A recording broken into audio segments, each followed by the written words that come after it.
Darling, you know that I want things to go our way.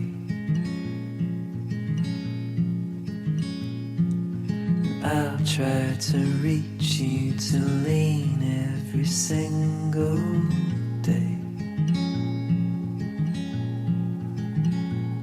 I wanna be somebody that you wanna love. Don't wanna reach for another, wanna color your world.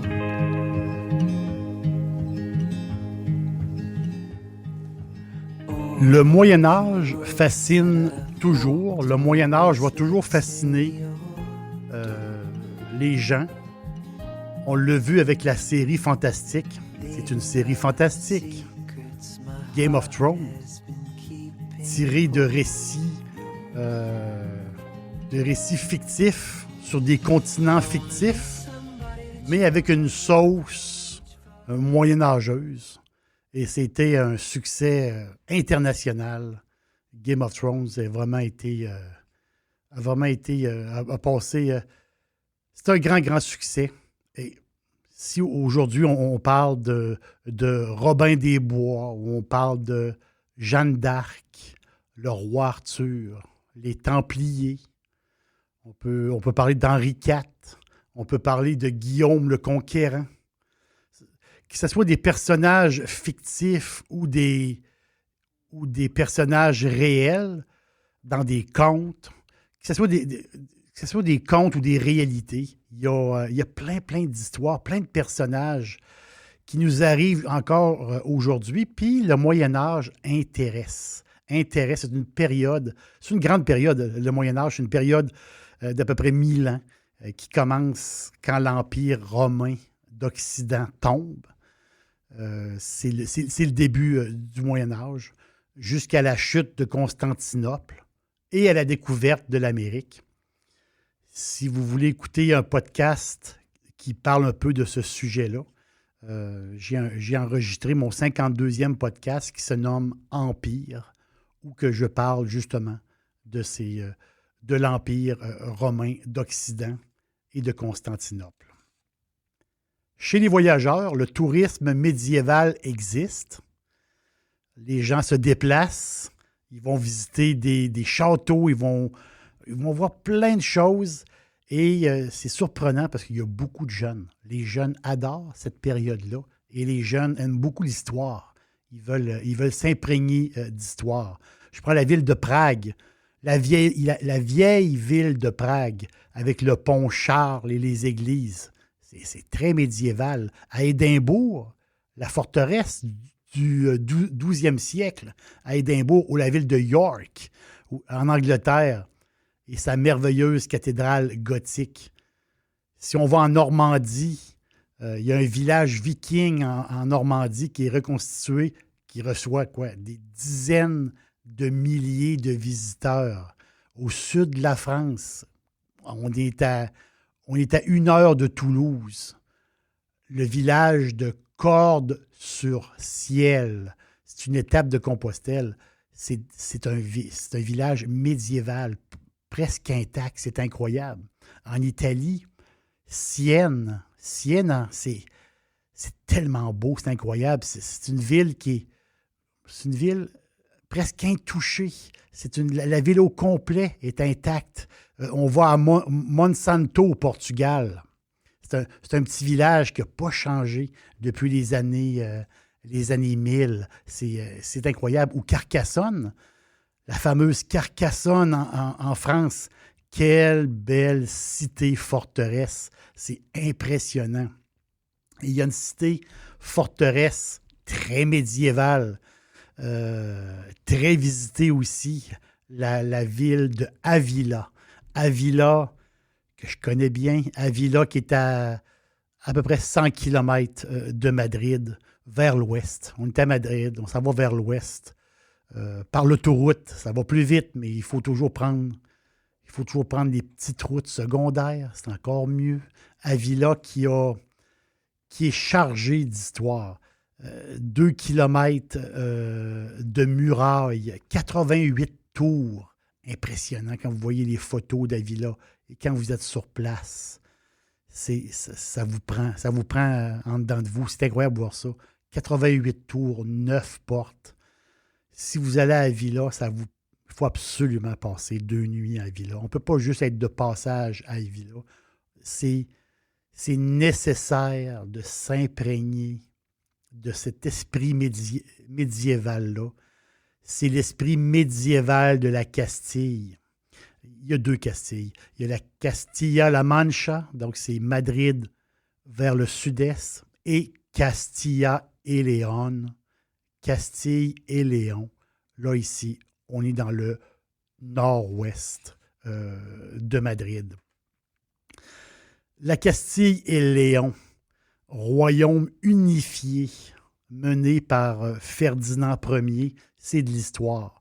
Mais c'est comme ça que c'est là que ça a commencé, avec Ferdinand Ier et toute l'histoire par la suite, la fameuse reconquête des catholiques sur les morts. Et on peut dire qu'aujourd'hui, on peut l'appeler encore le royaume.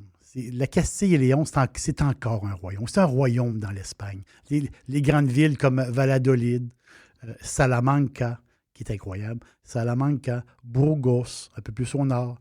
Mais ici, on va se concentrer sur Avila. Avila, c'est ça qui m'intéresse le plus. Et Avila, pour les vins, il y a quelque chose de particulier.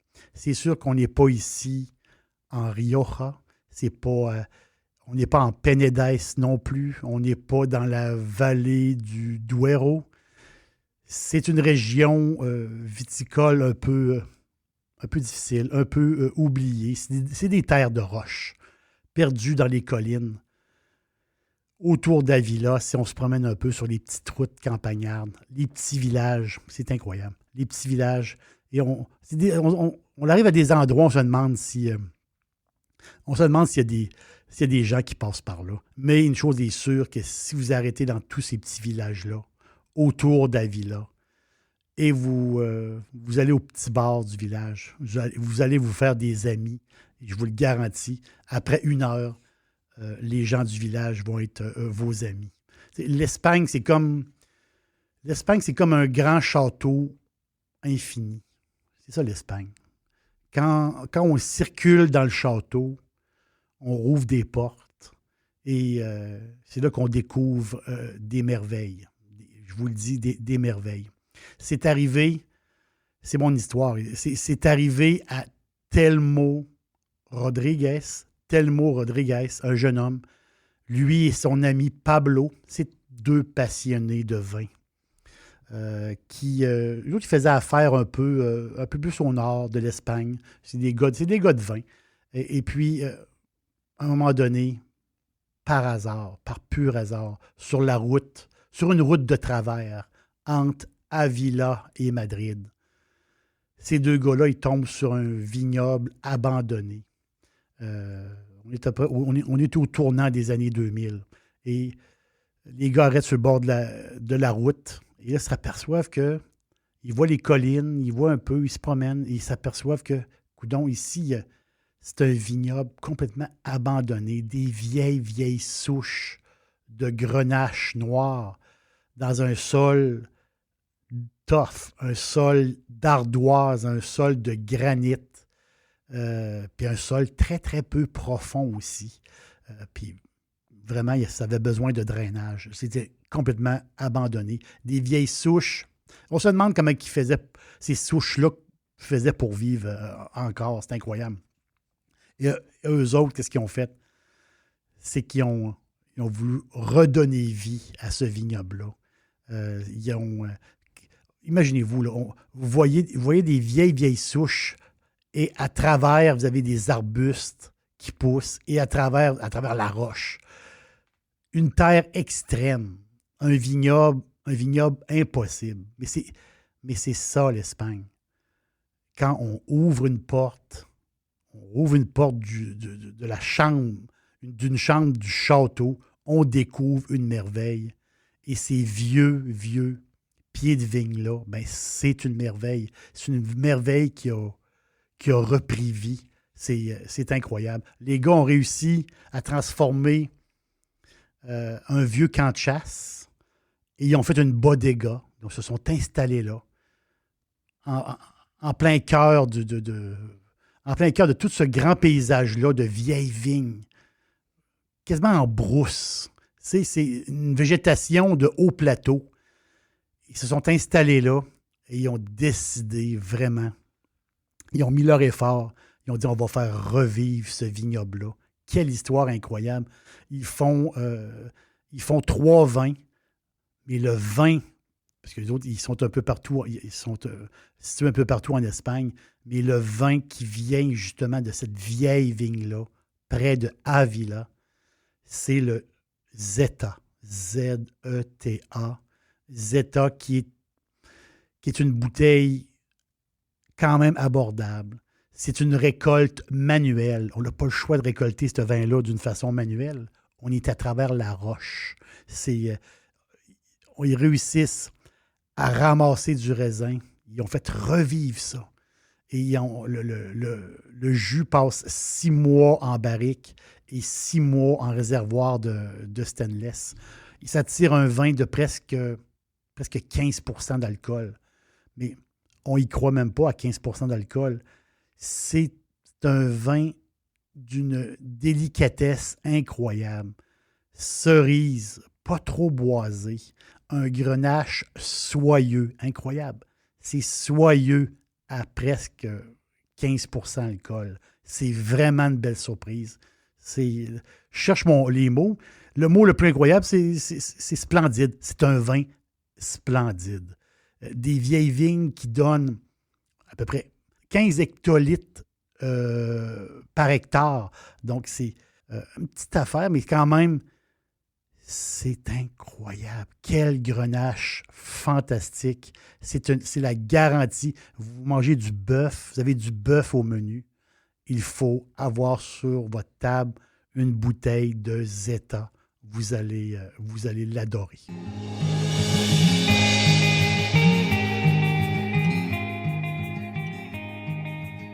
Ávila est une ville médiévale.